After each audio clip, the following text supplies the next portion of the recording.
এই দেখো আমি এখানে ডালের বড়া করছি, আর এখানে দেখো তেলে দিয়েও দিয়েছি। দেখছেন গরম গরম সবাই খাবে, চলে আসো কে কে খাবে ডালের বড়া। এর ভিতরে যদি একটু রসুন, একটু আদা, একটু পেঁয়াজ বাটা দিলে দারুণ লাগে খেতে।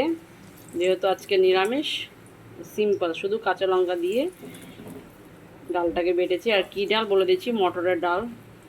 আর মুসুরির ডালটা খাওয়া হয় না, মটরের ডালটাই মানে বড়াটা খাওয়া হয়। তো আজকে মটর ডালে বড়া করে নিয়েছি, চলে এসো। আর দেখো আমি এখানে কয়েকটা ভেজেও রেখেছি, এই দেখো এখনই নামালাম। দেখেছো লাল লাল করে একদম মচমচা করে ভেজেছি, বেশ খেতেও বেশ মচমচ করছে। একটু মচমচ না হলে ভালো লাগে না খেতে, দেখেছো। তার মাঝে একটু শর্ট ভিডিও করেও নিলাম, ঠিক করেছি না? দেখো তোমাদের সাথে কথা বলতে বলতে একটা ভিডিও করে নিলাম। আর চলে আসো বড়া খেতে, ঠিক আছে, টাটা বাবাই।